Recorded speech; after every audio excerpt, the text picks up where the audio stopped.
Antarctica is often referred to as a continent of superlatives. It's the southernmost, highest, driest, coldest, windiest, and iciest continent on the planet. Thick ice covers about 98% of the land in Antarctica, and huge ice shelves stretch out for miles along much of its coastline. It's a cold, dry desert where terrestrial life struggles to survive. However, the ocean surrounding Antarctica is as rich in life as the land is barren. Antarctic krill are the keystone species of the ecosystem, attracting larger marine mammals like whales and seals, as well as many bird species, including penguins, who all rely on the krill for food. This makes Antarctica one of the best wildlife destinations on the planet, and nowadays many expedition cruises take intrepid tourists down to the White Continent in the summer months. As bucket list destinations go, Antarctica was right at the top of our list, but it was also somewhere that always felt just out of reach, due to the distances we would have had to travel to get there and the cost involved in doing so. However, having made it to Ushuaia in Argentina, the world's southernmost city, and one of 5 gateway cities to Antarctica located across the globe, we started to think that maybe this crazy idea was possible after all. Seeing all of the expedition ships docked in the port and all of the last-minute deals being advertised across the tour agencies around town was too difficult to ignore, and in the end we decided to act first and think later and booked ourselves a 10-day cruise to Antarctica. And it was by far the best decision we've ever made. If you're new here, we're Kitty and John, and we love to travel and experience new cultures. Whether we're setting out for the world's southernmost continent or just exploring our own backyard in the UK, our passion for travel and seeing new places never seems to fade. Recently, we've been spending much of our time in South America and have really fallen in love with the continent and its people. So make sure to subscribe and hit that notification bell if you'd like to see more adventures from this incredible part of the world.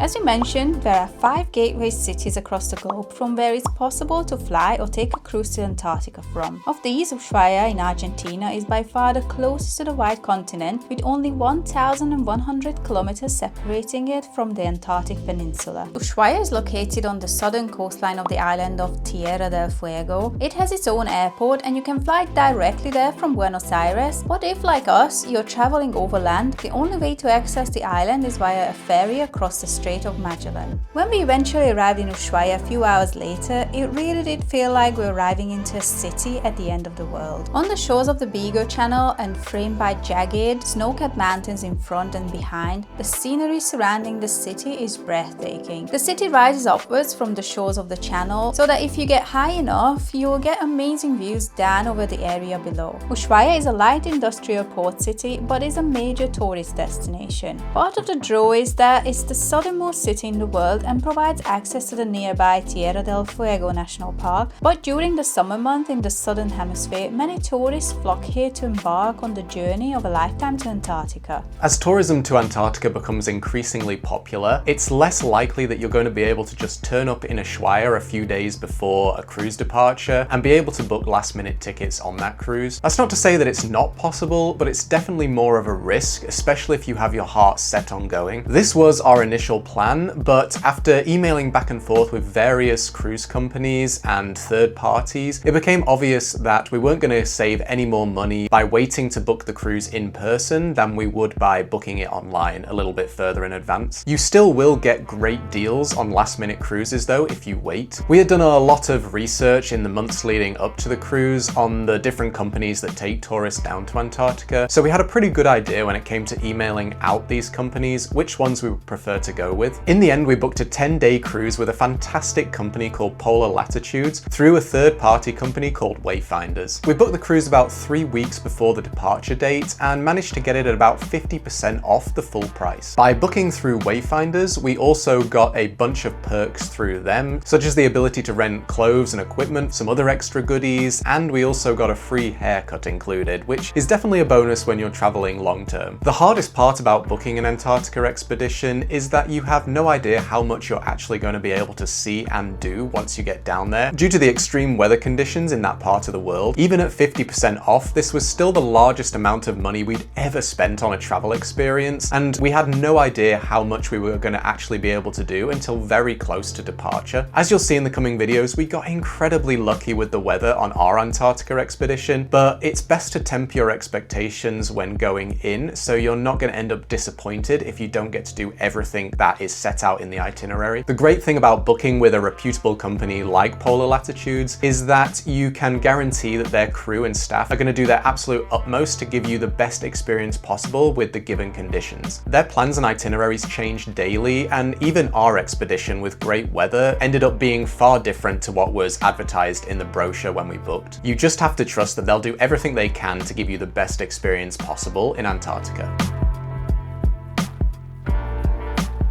The specific cruise that we booked included a 2-night stay at the 5-star Arakur Resort and Spa on the nights leading up to departure. The Arakur Resort sits on the hillside overlooking Ushuaia, offering sweeping views of the Beagle Channel and the surrounding mountains. The interior of the hotel is spacious and pretty minimal in its design, with its own on-site restaurants that serve delicious meals throughout the day. Our room was not too dissimilar to other hotel rooms we've stayed in, but we got the sense that everything was a little bit more luxurious here. The highlight of the room, in our opinion, though, had to be the incredible views we got from the huge window.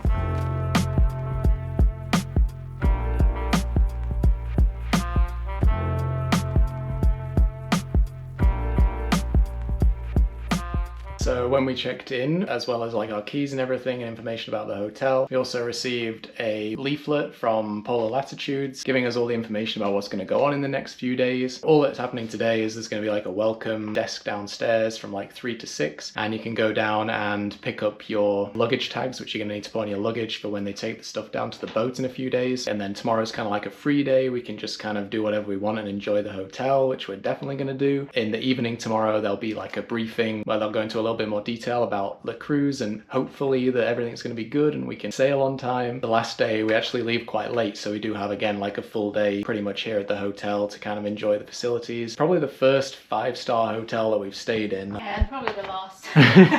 It's definitely not something we would just book for ourselves, that's for sure. When we learned that we could stay at this hotel for 2 nights, after watching obviously the Race Across the World season, one of them's ended right here. We always thought like, this is so cool. So being here is actually pretty fun. Yeah. And unbelievable a little bit. It's like still a little pinch me moment. You know? The next day we set out to experience everything that the hotel had to offer. After an early wake-up call to catch the sunrise from outside the hotel, we sat down for a delicious buffet-style breakfast, a welcome change from the cereal and toast we typically eat whilst traveling. After breakfast, we wrapped up warm and headed out for a stroll around Cerro Alarcén, the hill behind the hotel. We hiked up above the hotel for nice views of Ushuaia and the valley behind the hotel before walking through the woods to another viewpoint of the Beagle Channel and the city.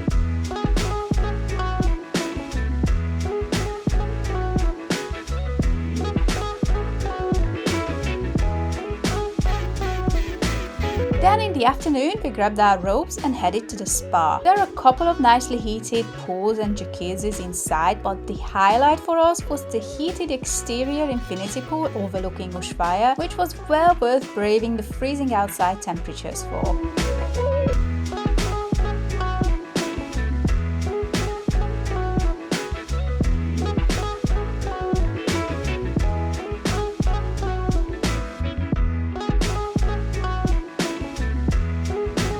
Definitely don't feel like we belong here. No.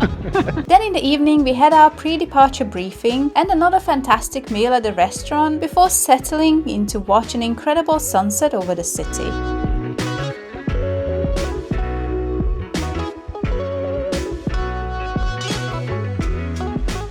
Today is finally the day. I can't believe that it's happening. We've been thinking about this and wondering whether we were going to do this for so long that it's crazy that it's actually You know that time. scene from The Big Bang Theory when Amy stands up at the wedding, like it's happening. This is how I feel right now. It's happening. But it isn't happening until about 4 p.m. this afternoon. So we have time to kill at the hotel, so I'm going to make the most of it. The stay's been amazing, and then we board the boat around 4 p.m. and then we set sail for Antarctica. I can't believe what I'm saying now. Crazy to say. After a long day hanging around the hotel, the buses finally arrived to take us down to the boat. With our excitement building, we arrived at the port, got off the bus and made our way up the gangplank onto the Sea Venture, which would be our home for the next 10 days. After a warm welcome by the crew, we made our way to the lounge where we were officially registered on board before being shown to our room. Perfect. Thank you so much. This is nice. I know, right? Definitely nicer than I was expecting. And our boots are in here as well. After dropping our bags, the next order of business was to go and collect our Antarctic jackets before heading back to the lounge for a welcome talk with the expedition leader, accompanied by drinks and cakes. Soon after, as we were going through some mandatory safety briefings, the ship began to pull out of the harbour and started to make its way down the Beagle Channel away from Ushuaia. So we quickly headed back out onto the decks to wave Ushuaia goodbye and enjoy the stunning landscapes around us.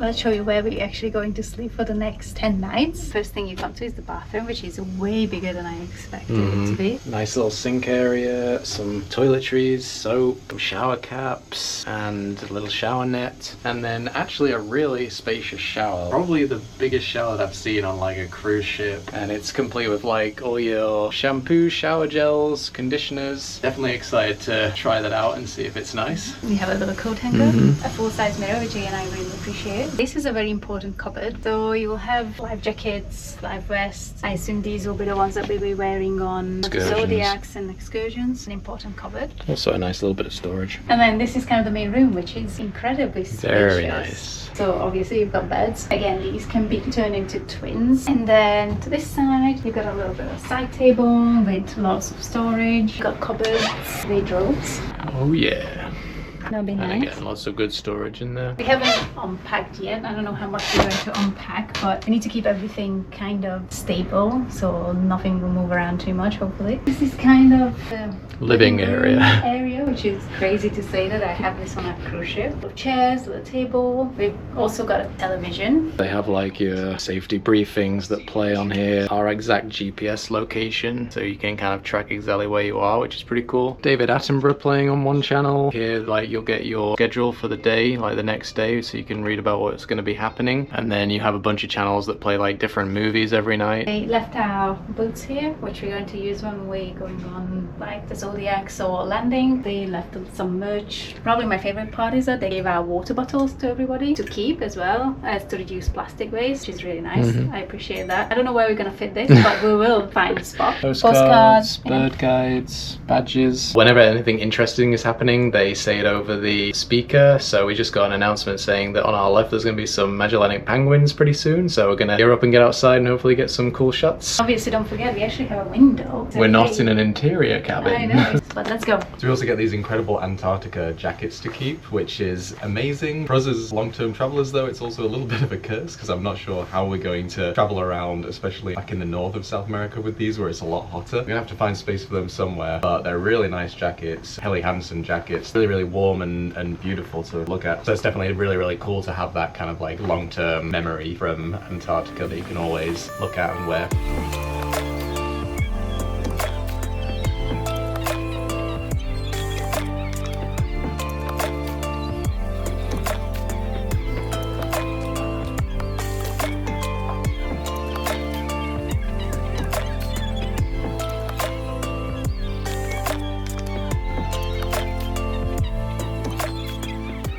So the first few hours is over, been welcomed onto the ship. All the staff seem like super friendly, really nice to talk to, giving lots of information, being really helpful, eases you in and makes you feel at home straight away. We had like a couple of safety briefings, like a little lifeboat demonstration, all sort of like the key safety things that you need to do and know. Had a really nice dinner, food was amazing, so definitely looking forward to more meals on the ship. And then yeah, just went out and enjoyed like an absolutely beautiful sunset. Actually spotted our first whale, the blow coming out of the water. Good to know that they're around straight away. Didn't take long at all. Now we're just gonna get some rest tonight, and when we wake up in the morning, we'll be in the Drake Passage, see just how choppy it is. Said that we're gonna have a fairly smooth sailing across, so fingers crossed that stays that way. Definitely not gonna get the Drake shake on the way down there, which is good. So we'll catch up with you in the morning.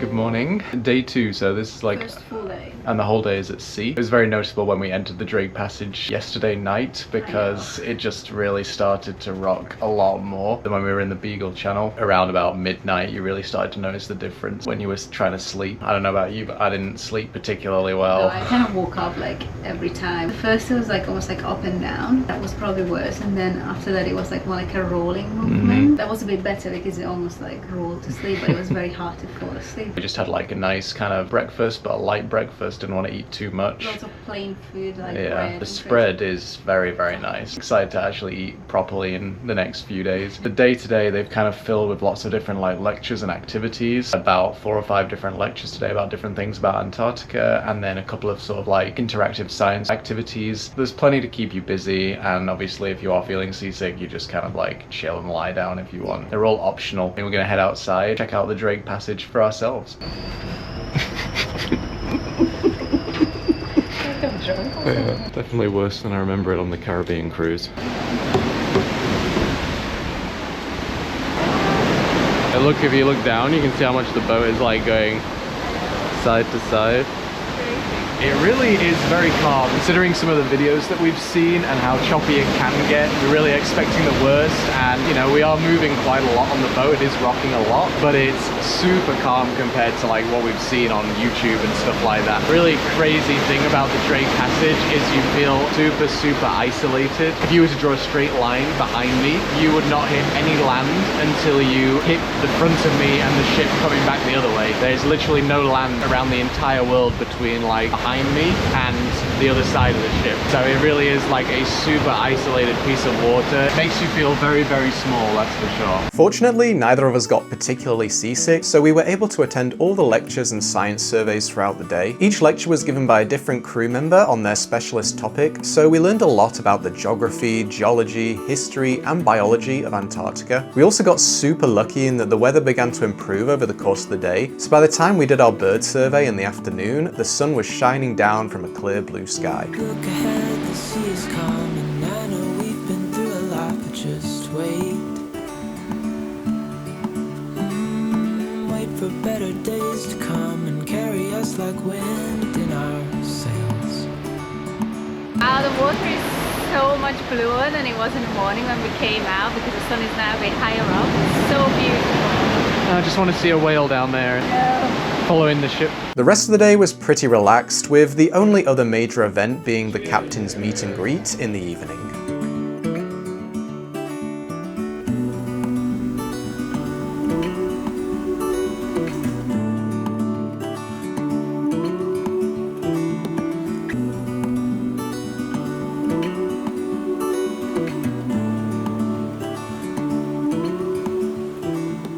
This morning we woke up and we have like the calmest Drake's Passage ever. Really like the Drake Lake. It's almost like you were on a gigantic lake. We could not have asked for a better day to travel the rest of the Drake's Passage. But I did look at the dot on the map this morning, and we are very close now to Antarctica. We're really approaching the little island, so I think we're getting a little more shelter from that as well. Really peaceful out here, really beautiful, and really not that wobbly. Like, you don't feel like you're constantly moving. Oh. There's penguins out here. Penguins over here. Our first wildlife in Antarctica. That's a good spot for me. I'm not even wearing my contacts. So we couldn't really see them properly, but it just shows you like you just need to come out on the deck whenever you can, because you never know when you're going to see wildlife. They might announce it, but by the time they've announced it and you've got out here, the wildlife might be gone. Definitely notice the temperature difference too. I mean, okay, the sun isn't out, and yesterday when the sun was out, it was actually really nice to be out here. Better than inside the ship, especially if you feel the motions. But today it is definitely getting colder. We're getting close to Antarctica, guys. We're really getting close to it now. Our first Antarctica iceberg as well. All the way out here, I don't know if you can see it on the GoPro. Definitely a pretty cool morning. First penguins in the ocean in Antarctica and first ever iceberg in Antarctica. Getting real now.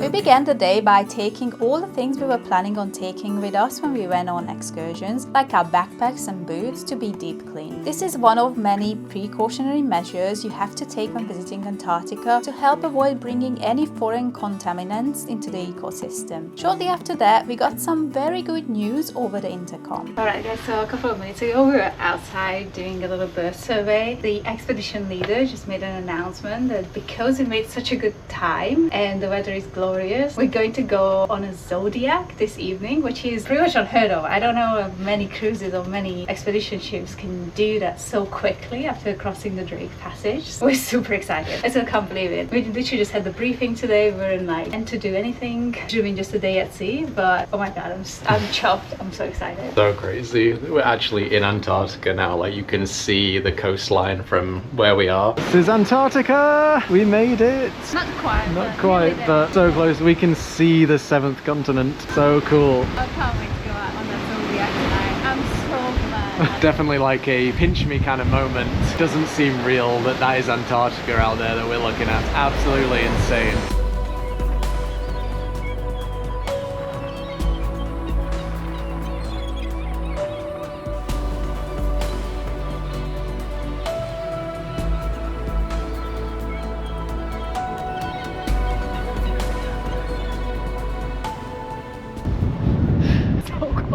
But so beautiful. I feel like my tears are literally becoming icicles. It is freezing, but so worth it for this. Oh my gosh. We're actually going to be visiting the Melchior Islands, which are a bunch of islands a little bit down to the southern end of the part of the Antarctic Peninsula that we were due to visit. Again, it just shows you how they change their plans quite often, because we were supposed to go to the Shetland Islands first, but now we've sort of come the other way and come down to a more southern part of the Antarctic Peninsula. I mean, the weather today is just phenomenal. Like, we're so lucky, but it is damn cold. But look at this.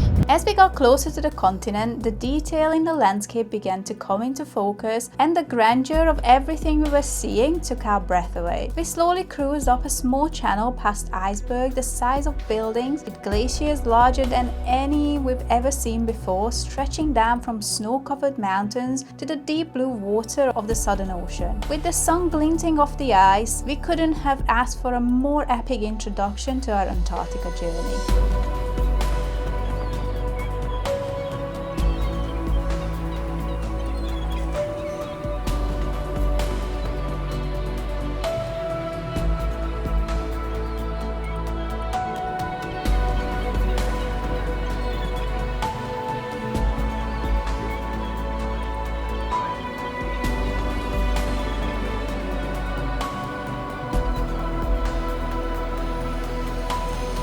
After our epic cruise through the icebergs, the ship anchored up in a sheltered bay, and it was time for our very first Zodiac excursion of the trip. We geared up for the first time, made our way down to the bottom of the ship, and waited patiently to take our first steps out into Antarctica.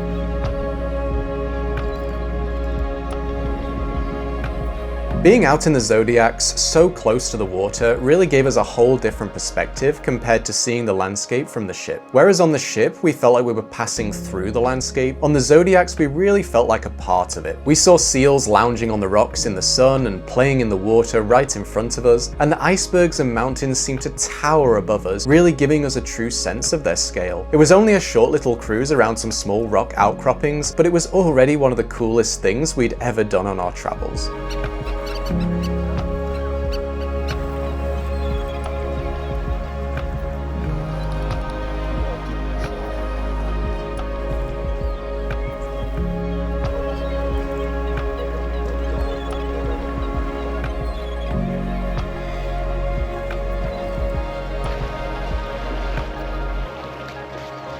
The sun was starting to go down by the time we headed back to the ship, bathing the bay in a stunning golden light. Every time we got on or off the boat during our trip, we had to sign in and out using our ID badges and go through the decontamination process, which essentially means passing through a human car wash before you're allowed back on the ship. After that, we quickly headed up to the top deck, poured ourselves a complimentary hot chocolate, and made our way up to the highest point on the ship to enjoy the sunset.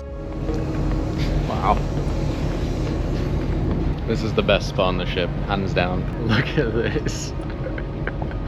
360-degree views. And it's sunset. Oh my gosh. The light is amazing. How epic was that first Zodiac ride? Oh my god, I was like a little kid.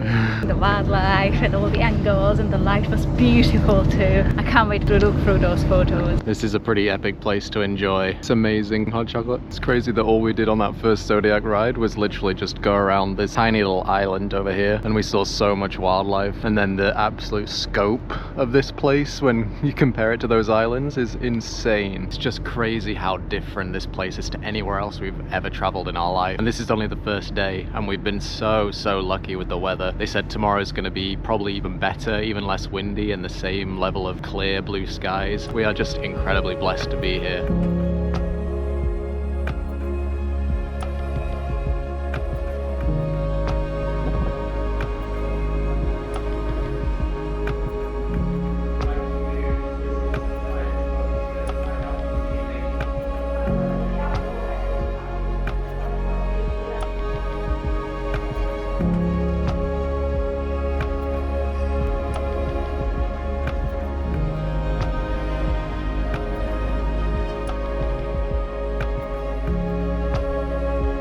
And that is where we're going to leave this video. We had such an amazing start of our Antarctica trip with a beautiful stay at the Arakur resort, a very smooth crossing of the Drake Passage, and a stunning arrival to the White Continent. And trust us, it only got better from here. So if you'd like to see part 2 of our once-in-a-lifetime Antarctica trip, then make sure to subscribe to our channel and hit that notification bell so you won't miss the next video. We also have a travel blog where we go into more detail on all the locations that we feature on this channel. So if you'd like to read more about that, then make sure you click through the link in the description below. Otherwise, we'll catch you back here in Antarctica on the next one.